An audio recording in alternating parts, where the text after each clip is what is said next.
Welcome back to the Ravens Roost. I'm Clint. I'm Dave. I'm Matt. This is episode 3, Sleep Paralysis, where we discuss in-depth thought and theories following the topic of discussion. So, for everyone that's not very familiar with what sleep paralysis is, I'm going to read a little story to you. You're in your bed. It's dark, comfortable, and quiet. You feel safe. After all, it's your bedroom. You drift into slumber. Suddenly you wake up. You can't move. Feel pressure on your chest, and although you're not able to look around, you're convinced there's someone in your room. A sense of horror overwhelms you. You want to scream, but you can't. Maybe you see light, maybe some silhouettes. After some time, feeling passes, you can move again and start breathing normally. What was that horrifying experience? Just experienced sleep paralysis. So with that said, we've actually have a member of our podcast, if you recall from last week's episode. Matt here actually suffers from sleep paralysis. He can give you a more personal, in-depth understanding of what sleep paralysis is through his point of view. Yeah, so I've been dealing with it since, like a teenager. It's pretty much how you said it in there, in that little story. But I have some, little excerpts I want to read. I usually have to start wiggling a toe or a finger and then keep that momentum going until I fully wake. It takes an extreme amount of effort, and if I don't keep up the effort constant, I have to start all over again. So it's basically like you're frozen, and all you can do is try to push yourself awake or struggle to wake up, and then you pee yourself. But it could be possible, I don't know. I don't know. There have been weird stories. There's time I do recall hearing whispers. I was reading a story and the guy says I heard whispers in my ear of what does he say? Go back to sleep or I just came to say goodnight. And I remember hearing stuff whispered in my ear, but nothing I could ever remember, or I never saw someone standing over me. So, sleep paralysis is a condition in which you are unable to move or speak while entering REM sleep, or waking up as you exit REM sleep. When you sleep normally, your body enters atonia, meaning your muscles relax so you are unable to move. Sleep paralysis is a phenomenon during which atonia is still occurring while you are awake.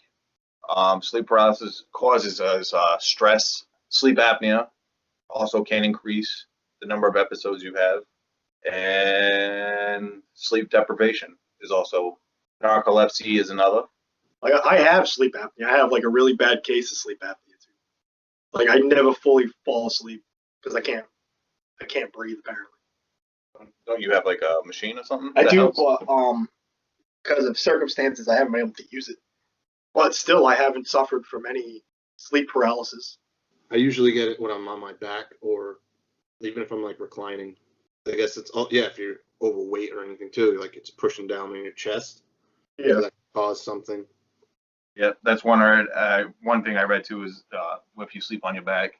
But I've had it laying on my stomach, laying on my side too, not always on your back, because I'll be in sleep paralysis. I'll wake up, roll over onto my side, and then just fall right back into sleep paralysis.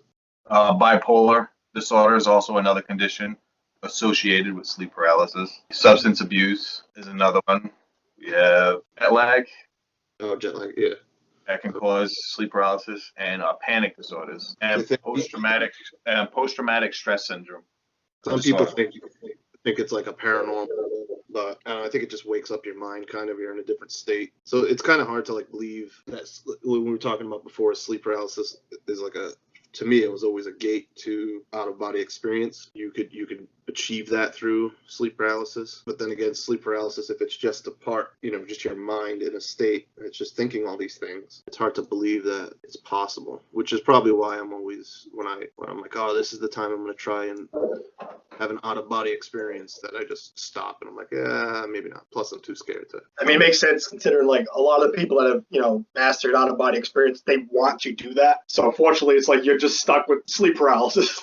You can't achieve that next level. funny. You mentioned a movie called The Nightmare. The Nightmares, yeah. There was actually an old painting that depicted sleep paralysis. I'd love to give you a year, but I don't have that. All I know is the painting is called The Nightmare by Henry Fuseli, and it depicts a woman actually laying on a bed, and her body's kind of like tossed, her hands and head are hanging off the side, and there's like a little tiny little demon dude sitting on her chest. Yeah. And what a lot of people claim during the process of sleep paralysis is they always envision something on them choking them, whether it's, like you said, weight on the chest. To some, it's like, hey, I'm just overweight, I can't breathe. But these people actually envision some type of demon or scary like monster either choking them or suffocating them to the point where they can't get out of sleep paralysis. 1781 is the year, in case you wanted to know. Which is crazy to think that if it's been going on that long. Yeah, which, since we're on the topic here, I have an excerpt from a professor named Matthew Walker. He actually made a book called Why We Sleep, and he states that sleep paralysis is common as hiccups. And now, if you think about that, people get hiccups pretty often. So you're telling me, like, there's people who suffer from sleep paralysis as, like, just as often? And again, like, I've never been through sleep paralysis. I've never been through out-of-body experiences. So this is new to me. But yeah, man, like, to know that there are people that are constantly having sleep paralysis. I seen a study that said it was 8% of the population experience it, but that's just people who have, I guess, can't come out and said they've had it. I guess. Yeah, because 8% is a very small number if you think about it. And some people don't like talking about it. They don't like talking about what they see or what they hear, what they feel, for that matter. So I was watching that episode of House. In the episode is his boy who, while he's sleeping, basically sees aliens trying to take him over and acted like they planted a chip in him, and he sees it a lot. He actually sees them when like the doctors are working on them, pictures them as aliens, and I forget if the boy is sleeping all the time when he sees them, but it ends up it's like they find something wrong with his brain, and they try to get him into that state of mind where he sees the aliens. So House was like drilling into the kid, and then all of a sudden like there's a bright light, and then he sees the aliens, and there's like a spot in his brain that he hit, and it all disappears. And I was like, I wonder if a lot of alien abductions aren't actually alien abductions. It's just people with sleep paralysis that are kind of seeing all that stuff in their mind, and it's not really actually happening as an alien abduction. It's just sleep paralysis. But they don't understand sleep paralysis because maybe they've never had that feeling or encountered it before. So they're like, oh, it's aliens. I could be wrong. It's my own theory. I used to think I had sleep apnea. So I was like, oh man, like I would wake up and say, man, yeah, it was weird last night. I was struggling and couldn't breathe. Well, I mean, I could breathe, but it's just hard to breathe when you're in sleep paralysis. So I thought it was sleep apnea. So I'm like, oh yeah, maybe I should go get studied and blah, blah, blah. But then, I don't remember what I saw where it was sleep paralysis came up. And I'm like, oh, that sounds more of what I have, because I can like still breathe. It's just hard to breathe. Like with sleep apnea, what I suffer from, I believe they clocked it in as in 1 hour, I stopped breathing like 70 something times. So I'm never actually getting sleep. Like my body is constantly awake. So it's almost for me the opposite of sleep paralysis, where you actually can't move. Me, I can't sleep. I can still move around. I can do things. But yeah, there is actually feels too different. There is an opposite. I forget where I read it, but there's an opposite to sleep paralysis. So that's probably what it is. Just yours, I think you can actually die. Yeah, pretty much. Without the proper like masks. Yeah. Luckily, I had someone to wake me up for the most part. But just to go back on something that Dave mentioned about House and a kid feeling like he was abducted by aliens, I thought about it, and through what we commonly get introduced to, like alien movies, shows, the person who's getting abducted literally can't move. Their body's in shock. They can't really relate. They can't talk. They can't say anything. And all they see is these aliens doing whatever they got to do to them, and they can't move. They say they feel pain. They say they can feel being probed and whatnot. So what I tried to do was try to relate the two topics and look up as much as I could on it. And believe it or not, I could not find, I don't want to say proof that they're connected, because a lot of what I read is through studies, and most of these studies state that there is no alien abduction. It's just the person's mind constantly creating a face to the fear of sleep paralysis. For some, it's aliens. For some, it's demons. Others, it's just shadowy figures. So what I was really looking forward to bringing in the alien aspect, but unfortunately, I really couldn't find anything. Not stating that there aren't people out there that believe alien abduction is real, and this is things that do happen to them through alien abduction.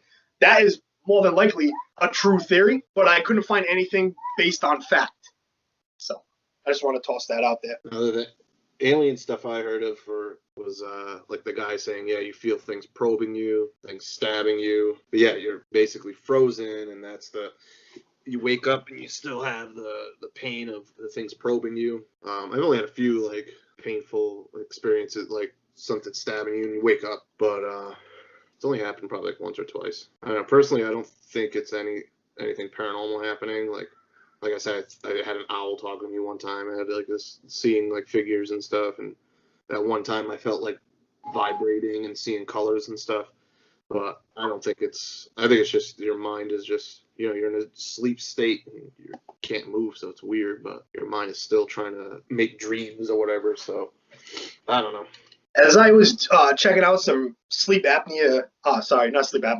paralysis pages, I came across a section, and it was explaining sleep paralysis can be connected to, and what it said was parasomnia or parasomnias, plural, which are subsets of sleep disorders that consist of abnormal or unusual behavior, emotions, thoughts, or physical sensations relating to a person's sleep. Apparently, there's a lot of these. I believe it's like leg cramps are one of them, jerking or twitching, kind of like that feeling you get when you're about to fall off the side of the bed. That actually falls under parasomnia. Night eating disorders, which is people who consume a majority of their daily calories after dinner at night. And like they'll fall asleep and they'll still have a craving of food and continue to eat while they're sleeping. The obvious of most of them are nightmares, which if you're not familiar with that, it's frightening dreams. Rapid eye movement, sleep disorder, night terrors. Night terrors where you have that like fear, terror, disorientation, sweating, rapid heartbeat, and then you just wake up. Like actually, night terrors, for instance, I had a buddy of mine who I worked with for many years. He actually explained sleep paralysis, but as night terrors. So like he would suffer from like scary dreams, and one dream that he said would mess him up the most was always of an old woman, and he would have to be woken up because he couldn't do it himself, and which it fits right alongside sleep paralysis. There's a few funny ones. One of them is confusional arousal. It often occurs when people arouse other people from sleep. The newly awakened person can be confused and disoriented and experience memory and speech problems. So what I gathered from that is, say you're in like a deep sleep, but you're still functioning in the mindset of like sexuality. Maybe you find your partner like super attractive during the process of sleep, and then you wake up not like understanding, hey, like why am I so aroused at what's going on right now? This person's sleeping. That's what I get from that. On the same basis of that is they call it sexsomnia, which is basically sleep sex. You're sleeping, but you're still going with the motions of fornication and all that stuff. And apparently it's becoming very like common. It's a common thing for people that have sleep paralysis. There's a bunch more like sleepwalking and stuff like that. But those are a few that I figure were like a hot topic to discuss. Now, has any of that happened to you, Matt? You have to say who, once, or where. It's just the what was it? The last one there. Sexsomnia. Sexsomnia twice, probably. I think. Remember. Yeah. Now, did you know you were doing it? I think it was kind of like it was more of like it's happening, but it's a dream. But then at the end, it was kind of like, wait a minute. Like I think I will. Yeah, I don't know how many times it's happened. It's probably I remember like once or twice, but there's times like where you wake up and it's during it, and you're like, oh shit, like what am I doing? I was sleeping and now I'm like on top of you. In all honesty, just so you're not the lone guy in the room, I was accused of masturbating while sleeping. Yeah. Now, that's something that you would remember doing. Yeah. I had no clue, and I got woken up. Like, what are you doing? Why are you doing that? Like, how am I supposed to know? I'm sleeping. I mean, could that fall? Like, obviously would fall under sexsomnia. Yeah. That's the only thing I can remember doing or being told I was doing while sleeping. That is weird. It's like your mind is, I don't know, because like I can remember like parts of doing like in between it, So, but like you think like I was thinking it was a dream, but then you're like, oh shit, like it actually. So I don't know, maybe your mind is just taking control of you and You're just acting out the movements. But that could actually be the opposite of sleep paralysis, where you're not, your body hasn't made your body paralyzed, so you don't act out your dreams. Yeah. And then you start acting out your dreams. It's like what sleep paralysis is when your brain's awake but your body's completely out of it. Yeah, because you're still, your body paralyzes it gets paralyzed, so you don't act out your dreams. Yeah. But So then your mind, and the other side, yeah, your mind is shut off, but your body's doing its thing. So doing things, still moving, whatever. makes sense to me. A lot of people look up if sleep paralysis is dangerous because it does freak out a lot of people. Obviously, no one's ever died from sleep paralysis. More people are hurt from sleepwalking than obviously sleep paralysis. There's also, Clint didn't mention it, but he said it earlier, people who sleep drive, who I don't even understand like how they can grab their keys, go outside to their car, start it, and just drive. I mean, I've had times where I've driven like Nancy to work or something, and then I'll get home and completely forgot I even drove. No shit, dude. And I feel like I didn't even leave the house. Yeah. I'm like, I don't even remember bringing you to work. So, but for instance, like, did you do it often? Like, did you bring her to work often? I mean, I bring her to work every day, so it was, yeah. But it was, I'm like so tired in the morning. I'm like, I drive her to work, and then, I get home, like I'll be more woken up, and I'm like, okay, I'm woken, and then I'm like, I just drove, and I don't even remember any of it. I just remember coming in the house, and I'm like, Jesus Christ. The reason why I'm asking, like, if it was something that you commonly did, maybe your brain made a photogenic memory of like where to go. Yeah. Like you're out of it, but your brain's like, nah, I know where I'm going. And didn't delete it. Done it so much. Just deletes it. Doesn't save. That's what I'm thinking. Yeah, like it's nothing important, so your brain's like, yeah, you don't need to remember it. Yeah. But I should. I wanted to touch back on something that we mentioned earlier about sleep paralysis and pissing yourself. Oh, yeah, that was a joke, but yeah. But guess what, dude? It's actually not. Oh, wow. I may like completely murder this terminology, but it's called sleep enuresis, which is the actual term for urinating while sleeping. It's another parasomnia more common in kids. So there is a high chance that you could possibly piss yourself while in sleep paralysis. Yeah. Has it ever happened yet, Matt? No, surprisingly. Night terrors. There was actually a 2016 report. It described a adult woman who fractured her arm, herniated a bulging disc in her spine, and suffered other injuries during different night terror incidents. How much damage are you doing in your dream that you're coming out of sleep with like really bad injuries?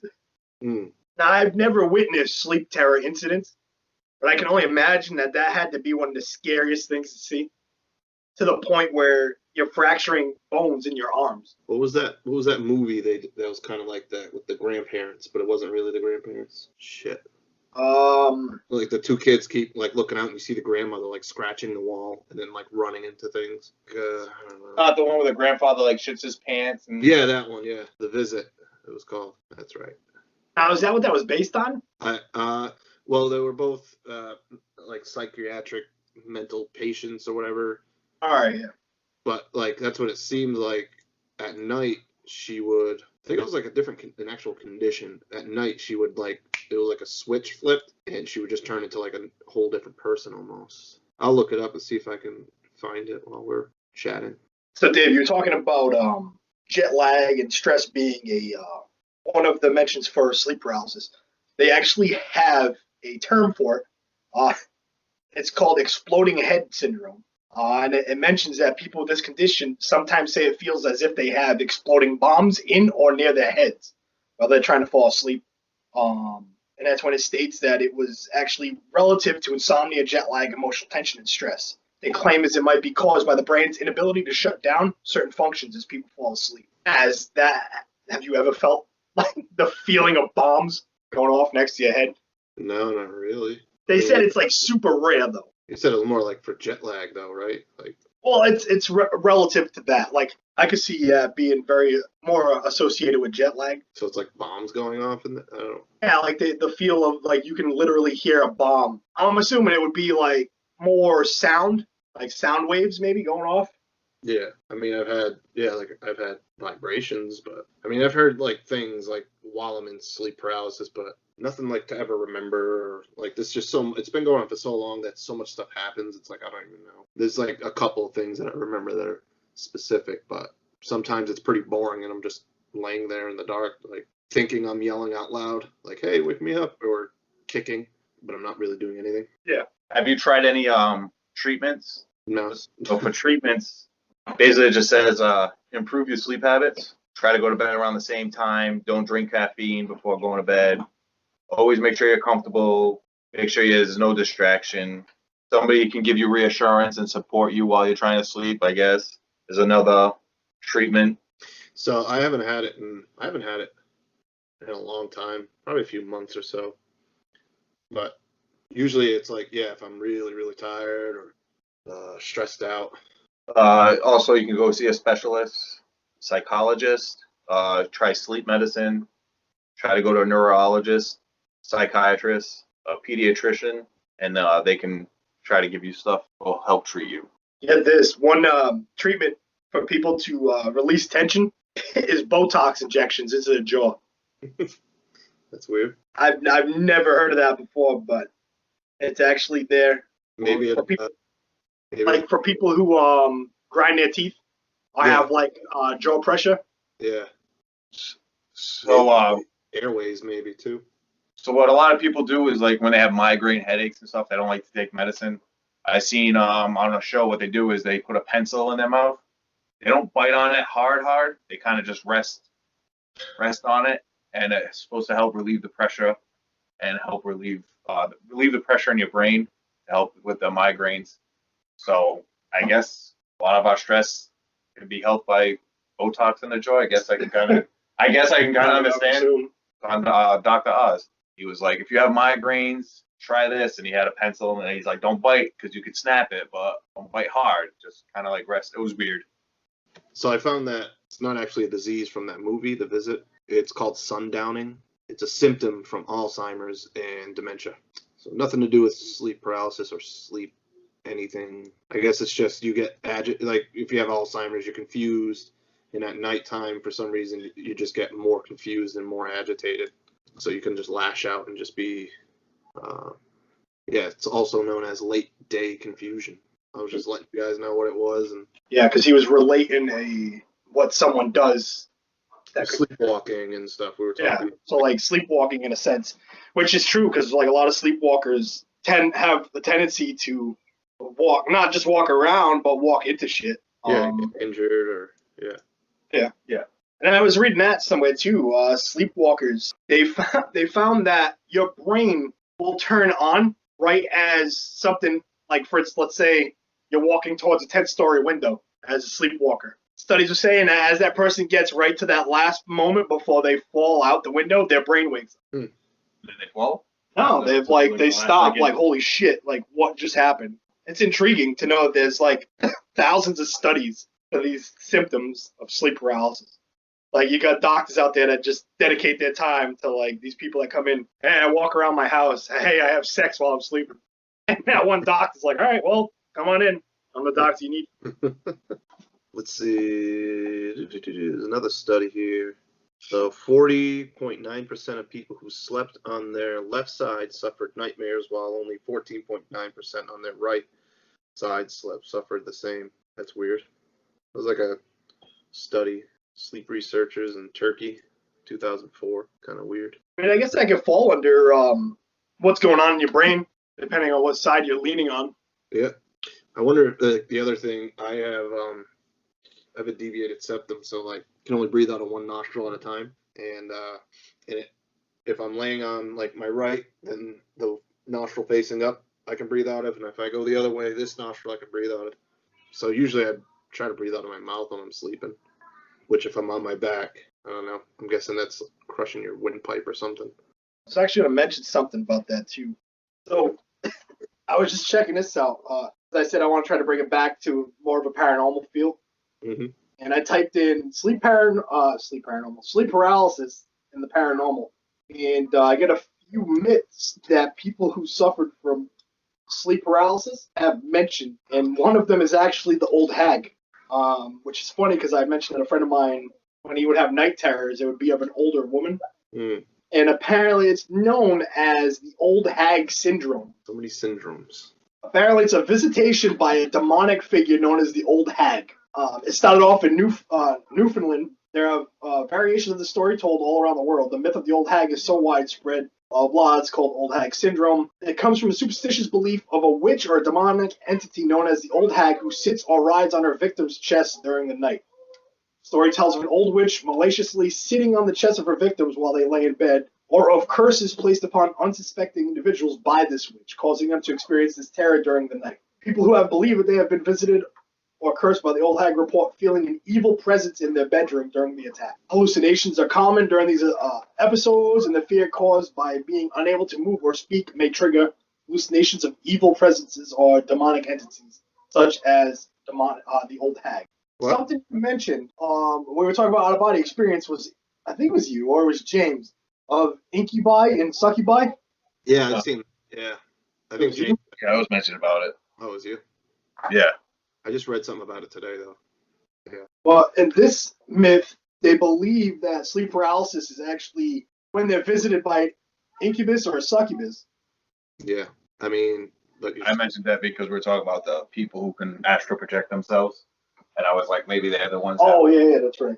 This actually says, in many cases, during a person's sleep paralysis, they envision the incubus or succubus having sexual intercourse with them while they're just there. Yeah, like, what's the point? I don't know. I don't know. It's It's hard to believe, though. Like, succubi. I take this more as folklore. You know what I'm Yeah. saying?